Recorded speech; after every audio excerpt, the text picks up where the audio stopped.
Bismillahirrahmanirrahim. Alhamdulillahirabbil alamin. Wassalatu wassalamu ala Rasulillah ma ba'd. Allahumma anfa'na bima 'allamtana wa 'allimna ma yanfa'una wa zidna ilman. Assalamualaikum warahmatullahi wabarakatuh. Waalaikumsalam warahmatullahi wabarakatuh. Kemarin kita sudah jelaskan tentang perang Al-Ahzab. Perang Al-Ahzab ini adalah kenapa jama' atau bukan? Jama'. Jama' apa ini? Jama' taksir. Masya Allah. Ya, dari kata hizbun. Ayo, Nufal. Dari kata hizbun. Hizbun artinya sekte-sekte, partai-partai. Ya, makanya dikatakan juga Hizbut Tahrir. Ya, Hizbul Watan. Artinya sekte. Sekte atau partai atau kelompok-kelompok, ya, atau pisahan-pisahan bisa. Itu makna hizb. Tapi di sini yang dimaksudkan sekte-sekte Yahudi, ya, yang berkumpul dengan sekte-sekte kafir Quraisy untuk memerangi Nabi. Berapa pasukan yang dia kumpulkan? Ayo Kevin. Pasukan kaum muslimin berapa jumlahnya? 3.000. Terjadi peperangan tidak? Tidak. Ya, tidak. Sempat terjadi. Sempat ada yang menyerang. Siapa yang menyerang? Pamannya Ali bin Abi Thalib. Kemudian single, akhirnya dimenangkan oleh Ali. Kemudian akhirnya dipukul mundur. Adapun wanita-wanita kemarin, mohon maaf saya ada kesalahan. Bukan Ali yang menjaga, tapi Ummul Maktum. Ummi Maktum itu adalah seorang yang buta, yang sempat turunnya abasa wa tawalla an ja'ahul a'ma. Kenapa engkau bermuka masam ya Muhammad? Ketika telah datang ya orang yang ingin mengambil pelajaran kepadamu. Jadi yang benar, yang menjaga pasukannya Ali menjaga di depan. Yang ini tadi sehingga terjadi peperangan. Adapun pasukan wanita dijaga oleh Ummi Maktum, tapi dikoordinir juga oleh Ali. Dikoordinir juga oleh Ali, karena Ali nanti kalau terjadi dimundurkan tempat jalannya, maka ya dia juga berkoordinir dengan pasukan para wanita agar bersiap-siap. Ya. Kemudian sekarang kita masuk di pelajaran setelahnya. Kata beliau, wa ba'dal ahzabu fasma'u wa'dun. Dan setelah perang Ahzab. Perang Ahzab juga dikenal perang apa? Khandaq. Ya, fasma' maka dengarkan baik-baik wa'dad.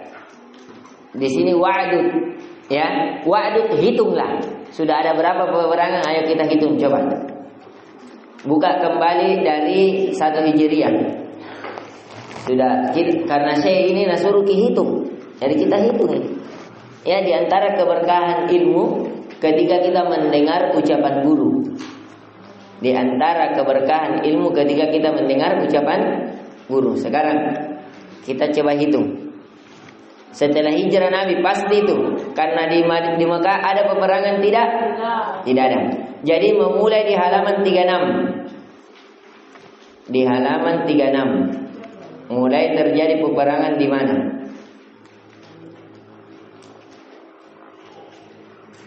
Ya, mulai terjadi ya di tahun 2 Hijriah. Di tahun 2 Hijriah, 1 Hijriah belum ada peperangan. Nabi sibuk membangun masjid, mempersaudarakan kaum Muhajirin dan Ansar, kemudian bagaimana mengabarkan ke Habasyah dan selanjutnya. Disyariatkannya azan, ya. Sekarang di tahun kedua Hijriah. Yang pertama Ghazwatul Abwa 1. Kemudian pada perang yang kedua Buat. Toh? Yang 3 Badar. Jelas? Yang keempat Zil Ushair. Ya, kalau kita hitung yang terjadi dan yang tidak terjadi. Yang kelima perang Badar Kubra. Ya. Yang keenam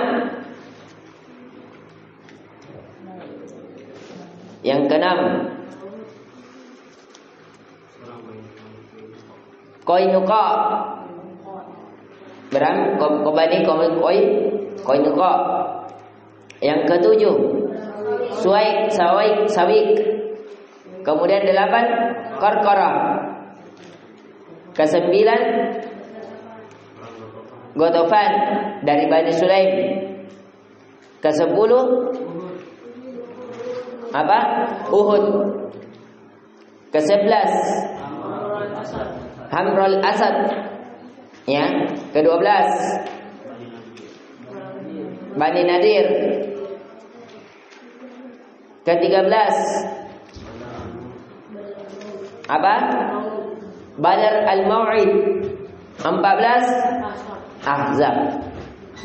Jadi ada berapa ditulis itu? 14 sudah. Ya, ditulis.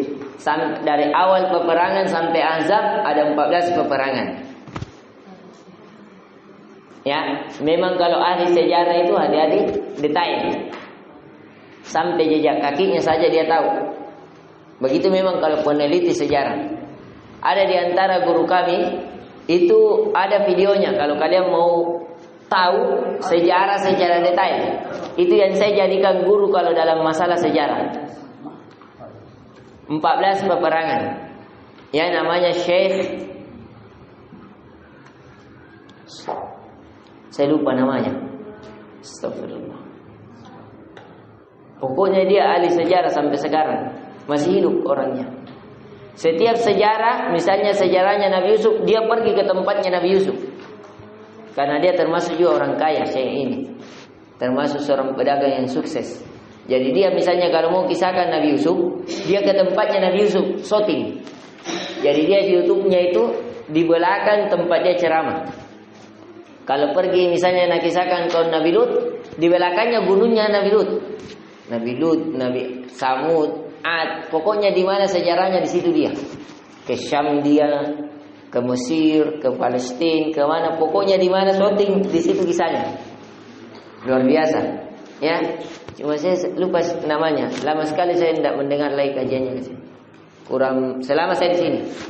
Selama di sini, tapi kalau di Makassar semua YouTube saya ya tentang kisah lebih besar, lebih banyak saya ambil dari beliau. Mendengar karena ahli juga, enak juga retorikanya. Kemudian kita perhatikan ya, ada 14. Summa Bani Quraisyah. Berarti Bani Quraisyah ini perang keberapa? 15. Kemudian terjadilah perang Bani Quraisyah. Perang Bani Quraisyah dengan perang Ahzab itu terjadi perbedaan pendapat. Apakah dia terjadi pada tahun 3 Hijriah atau terjadi pada 4 Hijriah? Ataukah pada tahun 5 Hijriah terjadi perbedaan pendapat? Di sini tapi sudah pasti bahwa perang Bani Quraisyah setelah terjadi perang Ahzab. Jadi ketika berkhianat orang-orang Yahudi, di antaranya adalah Bani Quraisyah. Bani Quraisyah itu dia adalah perbatasan untuk memasuki kota Madinah. Bani Quraisyah ini awalnya sepakat dengan Nabi untuk mempertahankan kota Madinah. Tapi ketika diiming-imingi, dihasut oleh Yahudi yang lain, akhirnya dia terpancing. Ya, yang kemudian bekerja sama dan keluar ke mana kemarin? Ke Khaybar untuk memerangi Nabi. Ketika Nabi sudah pulang dari perang Ahzab, Nabi sudah tanggalkan ini. Dia sudah lepas baju perangnya, mau dilepas. Belum lepas, mau lepas. Sudah mau disimpan pedangnya, datang malaikat Jibril dalam bentuk manusia. Ya, yang mengatakan, apakah kau sudah ingin meletakkan pedangmu, mencuci rambutmu? Artinya cuci muka ke Nabi karena sudah apa? Kayak kita kalau baru kita datang dari peperangan bekas debu cuci muka. Sedangkan para malaikat masih menghunuskan pedang-pedang mereka. Ya, akhirnya Nabi diperintahkan. Ini wahyu. Perangi itu Bani Quraisyah. Ya, perangi Bani Quraisyah. Akhirnya dikirimlah pasukan ke Bani Quraisyah. Jadi sempat terjadi peperangan, tapi peperangannya ke Bani Quraisyah karena ditutupkan pintu. Pintunya Bani Quraisyah ini menutupi seluruh daerahnya. Jadi dia memang daerahnya ada kayak kita, kayak misalnya pernah ke Benteng Rotterdam. Seperti begitu. Pintunya begitu besarnya. Jadi tidak ada boleh yang manja. Ya, kecuali dengan tangga dan selain alat-alat yang bagus. Pintunya besar, mau didorong berat, harus berapa orang baru kau nak kunci dari dalam, pak kunciannya besar. Terjadi begitu. Sehingga Bani Quraisy di atas hanya mengejek dan berdebat dengan pasukan kaum muslimin yang di bawah. Namun akhirnya sempat dirobohkan oleh kaum muslimin. Jadi Bani Quraisy sekali lagi itu terjadi setelah perang Ahzab. Sebab peperangannya Bani Quraisy ditulis, bagus ditulis. Kisah perang Bani Quraisy. Kisah peperangan Bani Quraisy.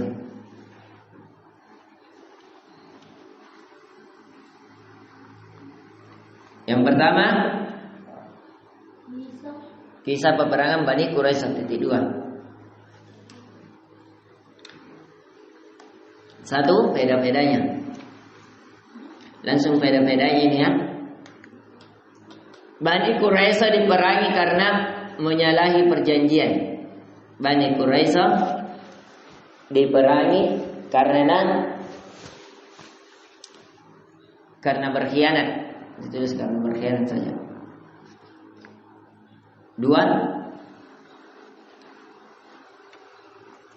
Perang Bani Quraisy terjadi setelah perang Ahzab. Sebelum Nabi menanggalkan baju perangnya. Perang Bani Quraisy terjadi setelah perang Ahzab. Sebelum Nabi menanggalkan. Perang Bani Quraisy terjadi setelah perang Ahzab. Setelah perang Ahzab,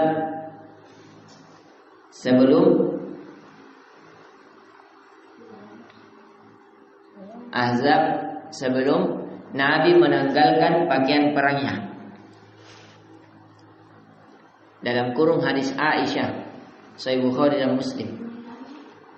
Sebelum Nabi menanggalkan baju perangnya dan meletakkan senjatanya. Hadis Aisyah disahihkan oleh Imam Bukhari dan Muslim, diriwayatkan baju perangnya dalam kurung hadis Aisyah, Bukhari dan Muslim.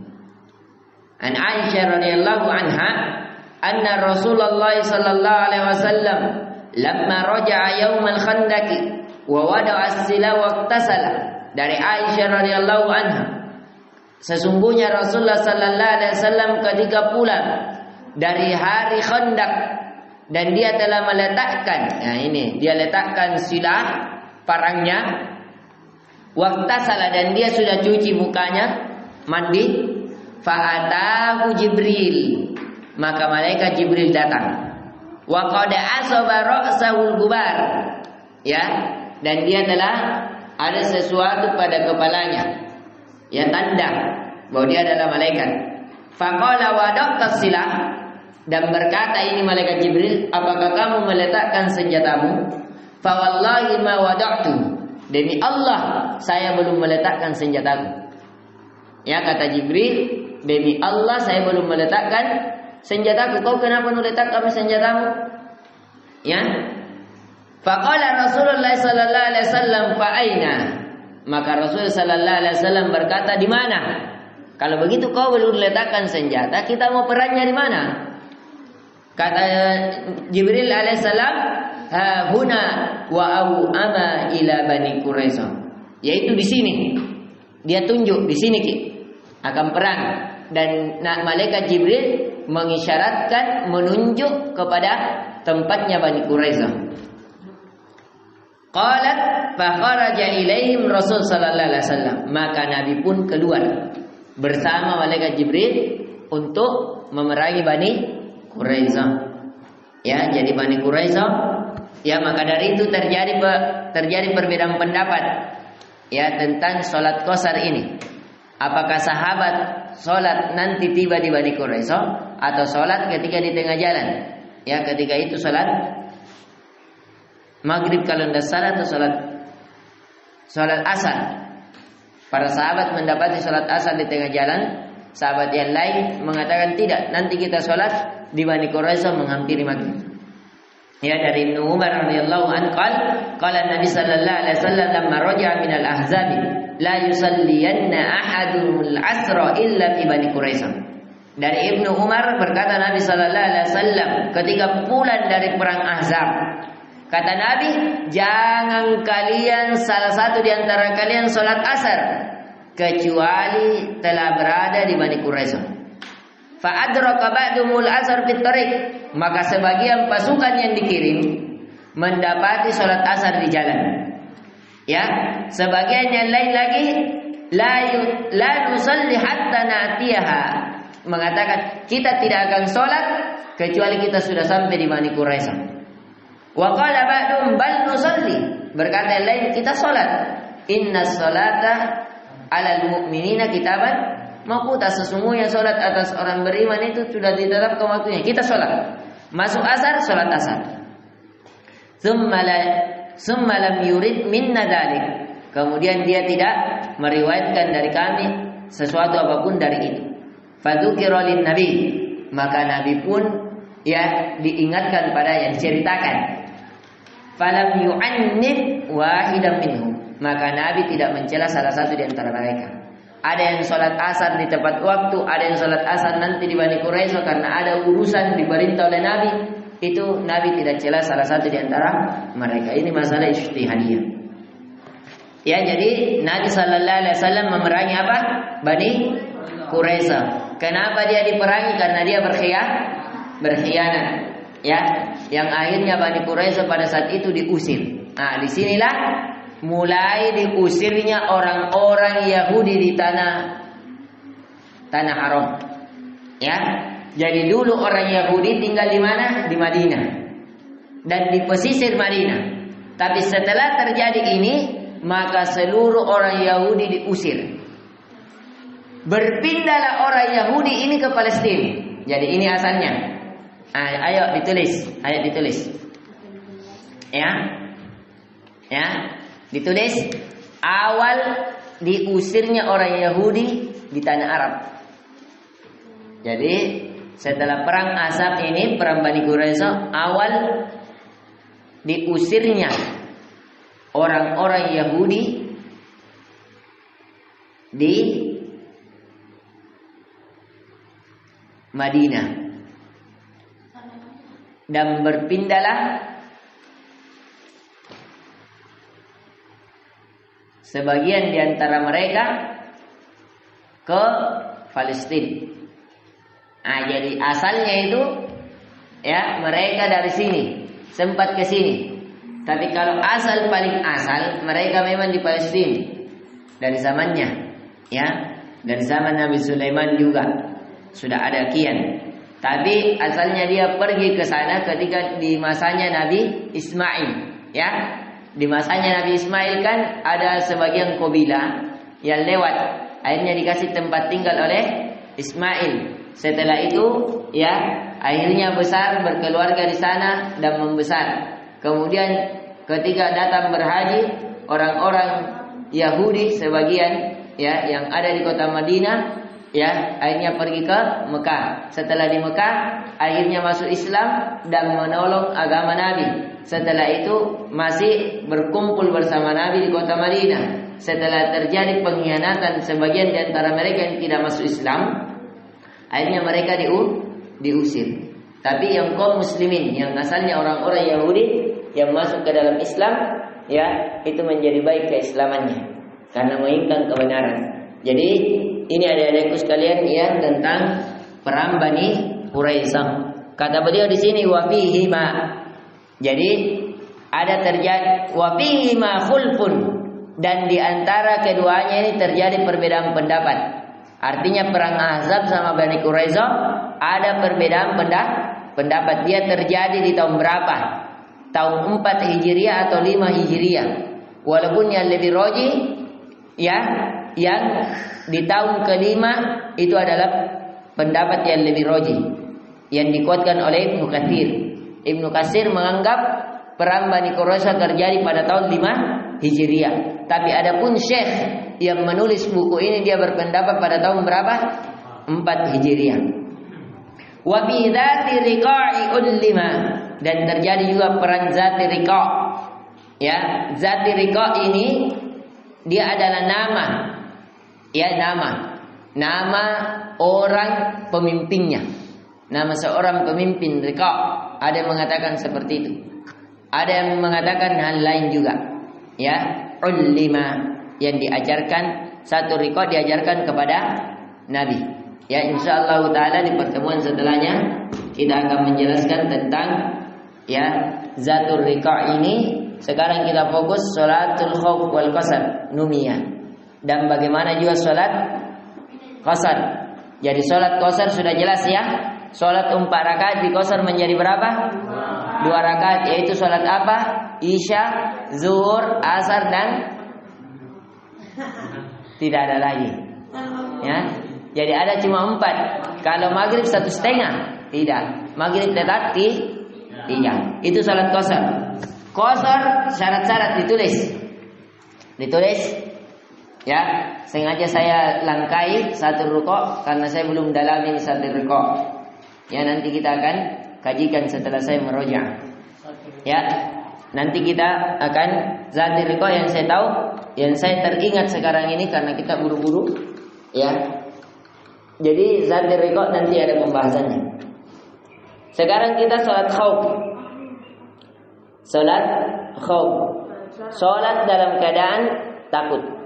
Misalnya, ya, kita salat, tiba-tiba ada singa atau ada harimau di depan, tak bisa lari sambil salat? Jawabannya bisa. Ya, misalnya motor tak, ada motor tak, ya, salat ki. Nah, tiba-tiba di motor tak ini ada orang buta lewat di depan tak, kayak misalnya kalau hari Id. Hari Id kan biasa kita sholat di jalan-jalan. Kita parkir motor, ada orang buta. Ya, mau jalan kodong, mau tabrak motor tak, kita lihat nih. Apakah boleh kita jalan baru tahan, baru kasih pinggir ki? Kasih arahkan ke kanan-kanan? Jawabannya boleh. Intinya salat khauf, salat dalam keadaan takut. Takut apa? Takut karena hilang agama. Takut karena hilang harta. Misalnya, kita salat, Allahu Akbar. Sudah salat. Kita ingat ternyata kunci motor tak, ya, terlupakan di motor itu sendiri. Apakah bisa kita ambil itu kunci motor, baru kita lanjutkan salat kita tanpa kita batalkan? Jawabannya bisa. Ya, jadi balik, ya, boleh. Atau misalnya, tapi yang terjadi di kalangan para sahabat pada saat peperangan. Asalnya pada saat peperangan. Sama di pesawat, masuk waktu sholat, kita takut kehilangan sholat. Apakah bisa sholat di pesawat walaupun tidak mengarah kiblat? Bisa. Ambil wudu dengan tayamum, nanti ada pembahasannya. Sekarang tentang sholat khauf dulu. Ya, sholat khauf. Jadi sholat khauf, ya, ada susah prakteknya karena kuatnya tidak nampak ya. Kita praktek sholat khauf. Ya. Ayo, pindah dulu yang di sini. Kita perlihatkan juga ke akhwat, mau dilipat mejanya. Ya. Ayo, pindah dulu. Ada tidur akhwatnya. Baru ya salat khauf. Misalnya di saf pertama. Saf pertama ini salat bersama imam, bersama Nabi. Allahu Akbar salat. Saf yang kedua pegang senjata. Ya, supaya kalau pas salatnya diserang sudah siap. Kan kita tidak tahu, mungkin menyerang, mungkin nak tunggu seperti Abu Sufyan nak tunggu sampai sholat Nabi. Baru di sholat baru diserang. Sehingga turunlah syariat sholat khauf. Jadi yang saf pertama sholat, saf kedua pegang senjata. Setelah selesai rakaat pertama, Nabi memperpanjang berdirinya. Yansab pertama menyelesaikan 2 rakaat. Rakaat kedua, yansab kedua itu sholat bersama Nabi yang akhirnya selesai. Ya, dia baru ikut 1 rakaat. Yansab kedua, yansab pertama tadi memegang senjata dan tiang. Nah, itu caranya. Boleh juga yansab pertama duluan pegang senjata, sab kedua baru ikut sholat. Boleh. Intinya cara sholat ini banyak sekali. Sholat khauf kurang lebih 36 cara. Ya, yang dinukil oleh Ibnu Qayyim Al-Jauzi di dalam kitabnya Zadul Ma'ad, bekal akhirat. Ya, ada di situ tentang cara-cara sholat khauf. Bisa juga sambil berkendaraan, sambil menunggang kuda kita sholat seperti sholat duduk. Tapi kita harus sujud kita lebih rendah kepala kita dibanding ruku. Ya, yang paling dasarnya ketika berkecamuk perang kita memakai syarat Allahu Akbar, sami Allahu liman hamidah sambil tebas-tebas pedang. Ya, sholat khauf juga ketika orang dioperasi, ya, sakit nih perutnya, tidak bisa nih berdiri, maka dia berbaring. Kenapa? Karena kalau berdiri bisa jatuh, kalau banyak goyang bisa tambah sakit. Itu juga takut semakin parah penyakitnya. Atau misalnya kalau keluar dari rumahnya dibusur ki. Misalnya ada terjadi perang saudara di depan rumahnya kayak di Papua. Kalau keluar ke masjid takut bisa terkena panah, bisa apa. Akhirnya dia sholat di rumahnya. Itu dia sholat khauf. Ya, intinya sholat khauf sangat banyak tata caranya ya. Ini tentang sholat khauf. Kemudian sholat khauf bisa dikosar. Qasar sudah jelas. Wa ayatul hijabi, dan ayat hijab. Ayat hijab ini perintah diwajibkannya apa? Menutup aurat. Aurat laki-laki mulai dari pusar sampai lutut. Mulai dari pusar sampai lutut. Ada yang menganggap separuh paha tidak termasuk aurat. Dan itu yang lebih kuatnya. Ya, yang lebih kuatnya. Aurat ini terbagi menjadi 2. Ayo ditulis terakhir. Ini pembahasan terakhir tentang hijab. Ya, tentang hijab. Ayo ditulis ayat hijab. Kalau sholat khauf, akhwatnya. Kalau kalian punya istri, siapa yang mau hijabi? Kalian punya anak perempuan, siapa yang belajarkan pakaian? Kalau tidak tahu kok hijab. Ayo ditulis. Sekarang sholat khauf ya, yang tadi sholat khauf ya, yang pertama sholat khauf. Tulis dulu sholat khauf. Sholat khauf, sholat dalam keadaan takut. Khauf fala khaufun alaihim wala hum yahzanun. Ya, wa amanahum min khauf. Khauf itu yang memberikan keamanan pada rasa takut. Salat khauf, ya, salat khauf, ya. Tulis 1, dilakukan.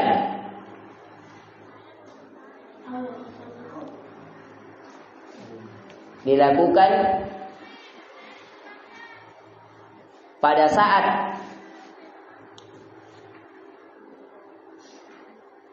ada sesuatu yang ditakutkan.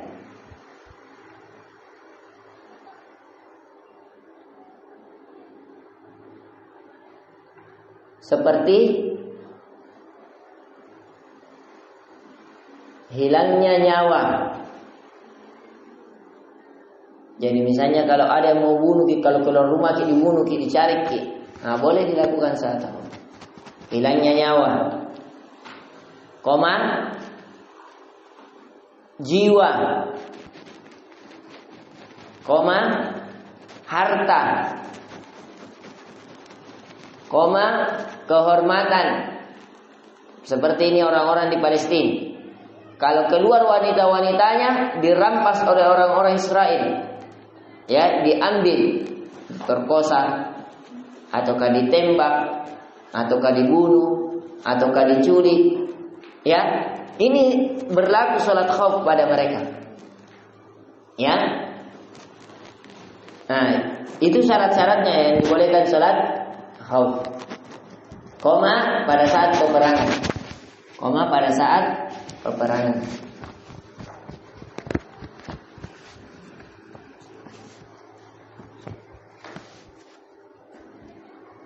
Tata caranya di bawahnya tata cara. Tata caranya sama dengan satu, sesuai keadaannya. Sesuai keadaannya. Sesuai keadaannya.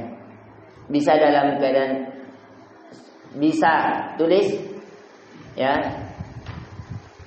saat berkendaraan, dalam berkendaraan. Caranya ya, dalam berkendaraan seperti berkuda,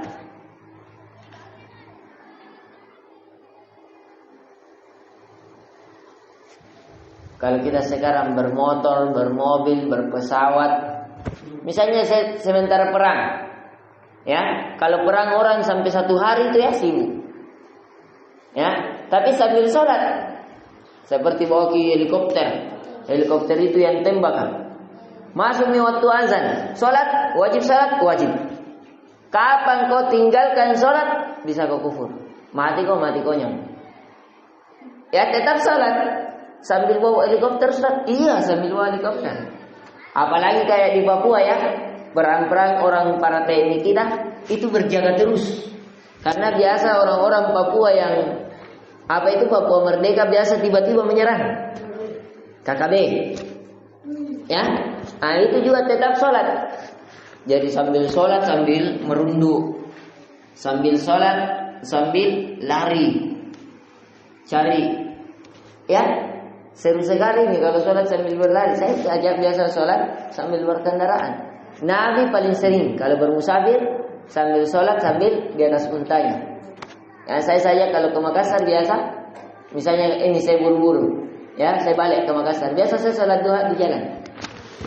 Sholat duha di jalan, sholat ba'da zuhur di jalan, ya. Biar di Makassar di kota. Kalau saya daripada di motor ya terus kayak orang kebingungan, udah ada kebingungan, mending sholat, ya mendapat pahala lagi. Saya biasa begitu, biasa dengar ceramah. Tapi kalau dengar ceramah di kota, ada biasa polisi yang tahan. Nah supaya tidak melanggar, sholat saja. Apa natapkan? Jadi sambil gas sambil begini, kasih tahiyatulillah sholat. Ya, assalamualaikum. Saya tanya istri saya kalau saya dalam sholat, ya, jangan sampai istri kita bicara di belakang kita sholat, ya, marah-marah itu mau joget. Kenapa saya bicara tidak diperhatikan? Ya, nah, biasa pernah terjadi. Makanya saya kalau mau sholat saya kabarkan istri saya, karena pernah terjadi sekali. Dia bicara, saya sholat, saya tidak jawab. Dia kasih begini saya, baru saya tanya, tadi saya sholat. Kopi Pak, ya tadi saya sholat. Nah begitu ya. Jadi ini sholat khauf dan boleh dikosar, dan boleh dikosar. Ada yang mengatakan tergantung khaufnya. Kalau dia jarak musafir, sekarang sholat kosar, ditulis sholat kosar. Syarat-syarat sholat kosar. Sholat kosar. Sholat kosar sholat yang dilakukan 2 rakaat. Salat qasar 1. Salat qasar 1. Akhwatnya Bu menulis semuanya. 1. Disunnahkan, tidak diwajibkan. Ini dulu 1. Salat qasar, salat disunnahkan, tidak diwajibkan. Itu perkataan Imam Syafi'i dalam kitabnya Risalah. Ya. Sholat qasar, sholat yang disunnahkan, tidak diwajibkan. Jadi kalau ada misalnya orang bepergian, musafir kayak kemarin, pergi ke Denrekang, boleh sholat qasar Ustaz? 4 rakaat jadi 2? Jawabannya boleh. Ustaz, tidak enak tuh saya kurasa 4 rakaat sama saya deh, lain-lain kurasa, tetap boleh. Ya, dalilnya siapa? Utsman bin Affan. Pernah Utsman bin Affan sholat di Musdalifah. Jaraknya dari Madinah ke Musdalifah itu sudah terhitung musafir. Ya, Utsman sholat Isya pada saat itu sholat 4 rakaat. Yang akhirnya Abu Hurairah berdiri. Mengatakan, ya Utsman, saya sholat di belakang Rasulullah. Ya, di belakang Umar, di belakang Abu Bakar dan di belakang Ali. Mereka sholat 2 rakaat pada sholat Isya. Terhitung musafir. Ya, tapi Utsman tetap melakukannya dan tidak mengulanginya. Ya, menunjukkan bahwa dia juga termasuk dibolehkan. Dan ini juga ditekankan oleh Imam Syafi'i dalam kitabnya Risalah. Ya, rukhsatun salatul qasri rukhsatun wa laysa biwajibin. Salat musafir itu adalah salat qasar itu hukumnya rukhsah, keringanan kata Imam Syafi'i, bukan kewajiban. Ditulis. Ya, salat qasar disunnahkan, tidak diwajibkan. 2. Dibolehkan ketika berpindah kampung. Misalnya dari Makassar ke Maros, bisa qasar? Jawabannya bisa. Sebagian pendapat. Misalnya kita dari Makassar ke Malino, bisa qasar Ustaz? Bisa. Sebagian pendapat. Ya. Apa tadi saya bilang? Dibolehkan ketika berpindah kampung. Dari sebagian pendapat. Tulis. Dari sebagian pendapat. Dari sebagian pendapat. Sebagian yang lain, ditulis sebagian yang lain, dibolehkan ketika jaraknya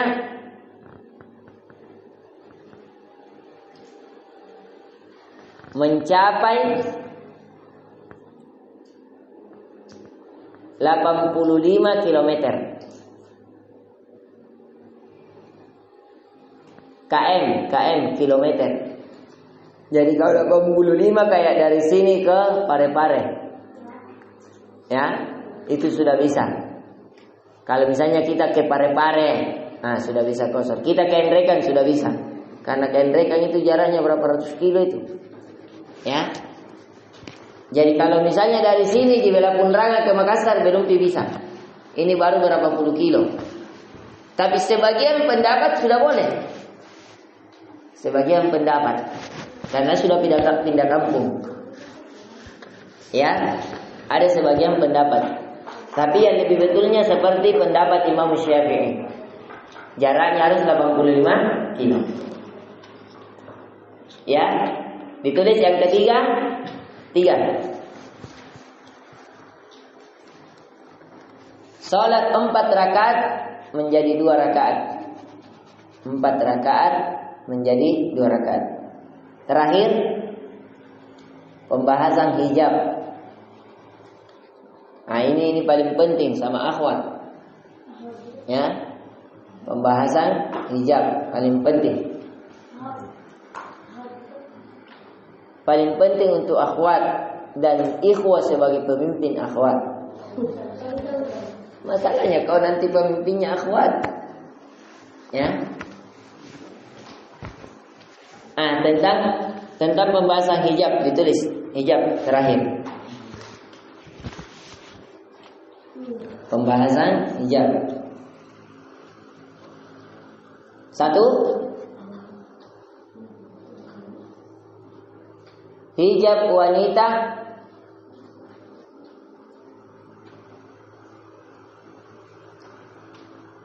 seluruh tubuhnya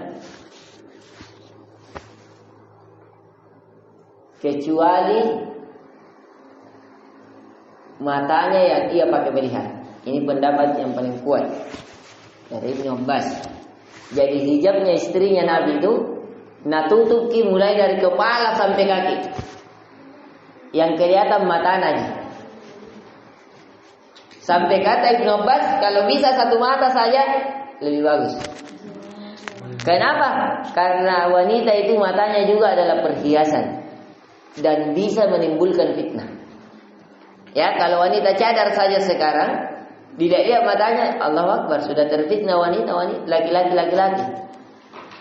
Jadi kalau kita lihat para sahabat, hijabnya itu para sahabat memakai yang mulai dari kepala sampai kaki, yang kelihatan hanya matanya.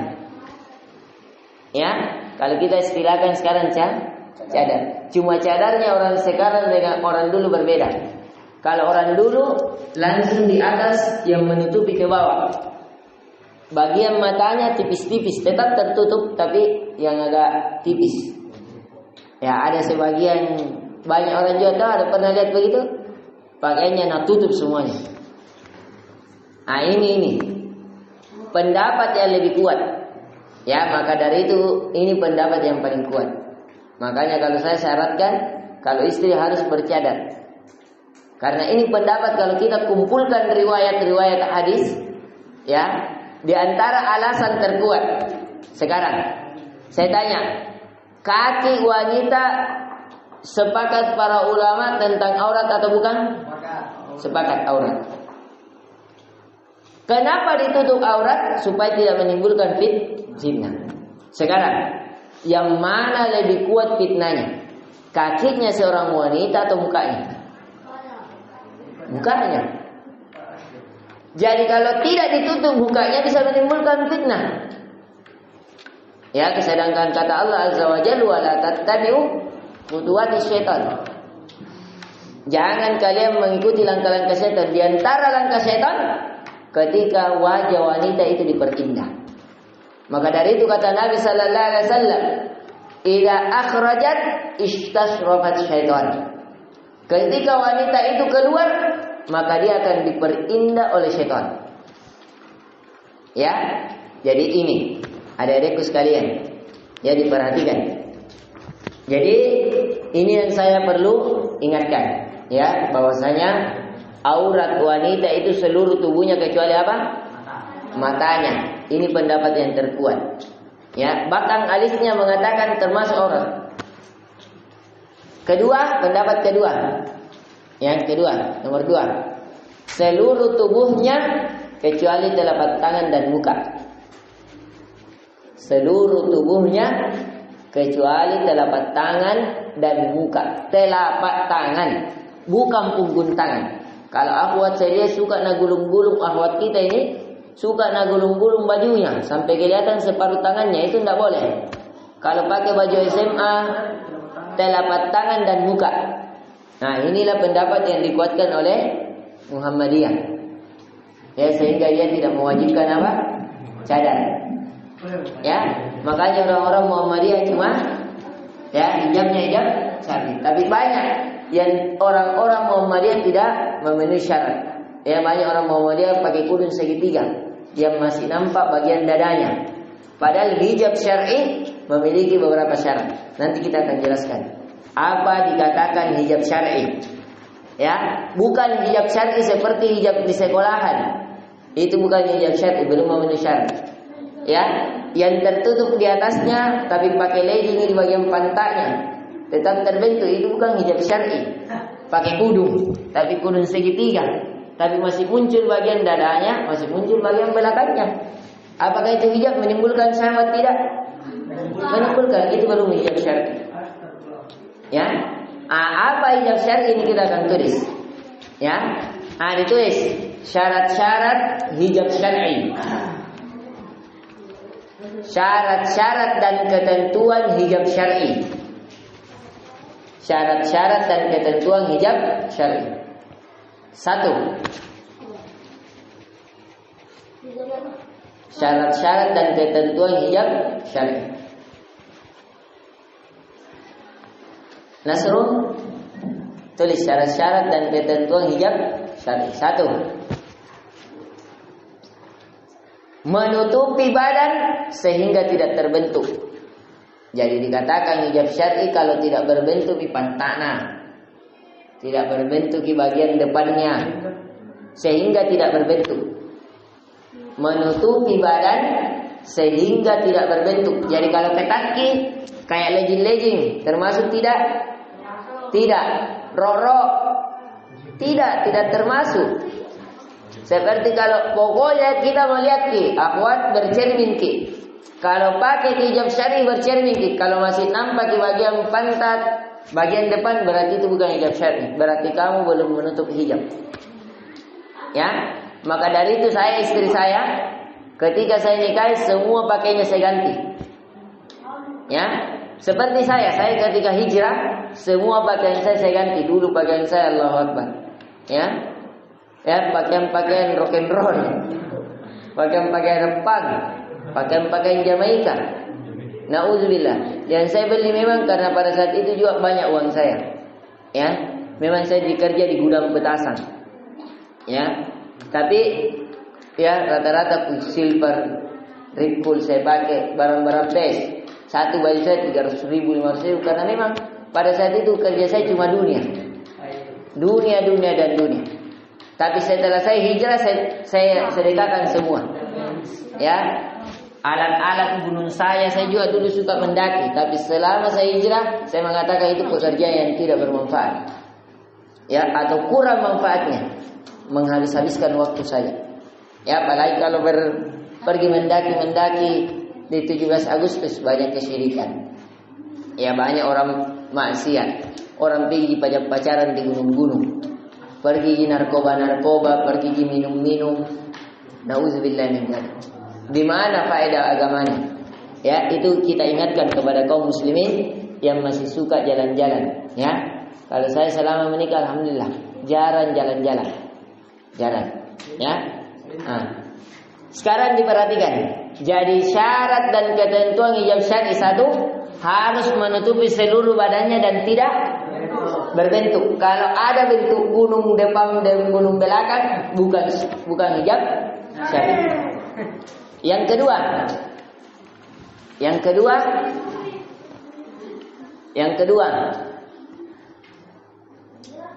tidak bercorak yang melahirkan syahwat. Ya, warnanya warna bunting. Melahirkan, tidak bercorak yang melahirkan syahwat. Pokoknya kalau dia pakai itu bajunya beres, semua pandangan laki-laki ke dia. Bintang-bintang di bajunya. Banyak sekali mani-maninya. Ya. Misalnya, apalagi kalau di pengantin ini, Allahu Akbar. Ibu-ibu haji saja melanggar. Kenapa? Karena mau tahu nak perlihatkan anunya. Ya, bahwa bagus kini bodinya body suspek, nauzubillah. Ya, itu akhwat. Ini paling susah akhwat. Akhwat paling susah menutup kecantikannya. Itu yang paling susah. Ya. Maka dari itu fitnah bagi wanita yang terberat adalah hartanya. Ya, paling susah kalau tidak kelihatan tongi gelang emas, namun tonna perlihatkan gelangnya, padahal aurat itu lengan. Ya, nah perlihatkan tongi kalungnya. Ya, bawahnya kalungku lihat nih 20 gram emas. Gelangnya maunya dia nak kasih bunyi-bunyi. Tak 3 makanya awak kalau pakai cincin Allahu Akbar. Tak 3 tak 5 saya pusing tong. Ya. Pakai karambus saja satu jina pakai, tapi karambunya ada warna pink, warna coklat, warna biru. Memang itu akhwat, fitnahnya adalah harta. Kalau ikhwan fitnahnya adalah wanita. Ya, ini. Jadi tadi ada syarat-syarat hijab syar'i. Satu, dia harus menjulur seluruh tubuh dan tidak berbentuk. Yang dua, tidak bercorak dan tidak yang melahirkan syahwat. Yang ketiga, tidak berparfum.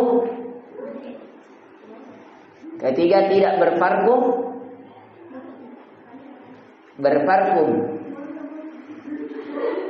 Ya, yang menimbulkan gairah. Ya, makanya orang yang berparfum keluar rumah itu Nabi ibaratkan seperti wanita berzina. Jadi Nabi ini dalam hadis yang sahih kata Nabi, seorang wanita yang keluar dengan parfumnya itu bagaikan wanita pezina. Ya, Nabi yang kabarkan. Saya istri saya kalau mau keluar baru ada parfum, bau embody saja saya suruh ganti. Tidak mau saya bonceng. Ya, kalau dia mau ikut keluar nahar, saya suruh ganti. Kalau tidak mau diganti, tidak boleh ikut. Ya, itu tidak boleh. Nabi ibaratkan dia seorang wanita pezina. Kenapa? Karena bau harum disukai oleh laki-laki.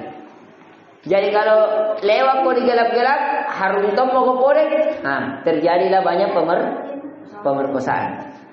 Kenapa banyak terjadi pemerkosaan adik-adikku sekalian? Ini tadi tidak dipenuhi syarat-syarat hijab syar'i.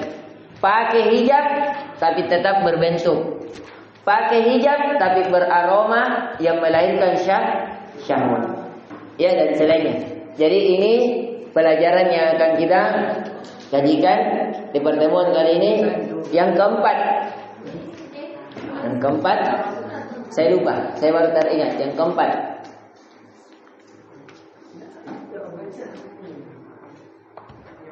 Ya, tapi ini anjuran, hendaknya berpakaian yang halal. Hendaknya berpakaian yang halal dan tidak menyelisihi kebanyakan orang. Ya, berpakaian yang halal dan tidak menyelisihi kebanyakan orang. Kalau kita bahasa kita halalan thayyibah, halal dan baik. Tapi yang baik ini menurut kebanyakan orang dan tidak menyelisihi kebanyakan orang. Nah, ini yang bisa kita beri. Apa yang menyelisih kebanyakan orang? Seperti misalnya semua orang pakai jubah, kita sendiri pakai baju biasa. Akhirnya kita pandangan orang melihat ke kita. Semua orang baju putih, kita baju merah. Ya, itu tidak dianjurkan. Ya, ini yang bisa kita berikan. Subhanakallahumma bihamdik, asyhadu an la ilaha illa anta, astaghfiruka wa atubu ilaik. Assalamualaikum warahmatullahi wabarakatuh. Nah, akuatnya dulu yang keluar.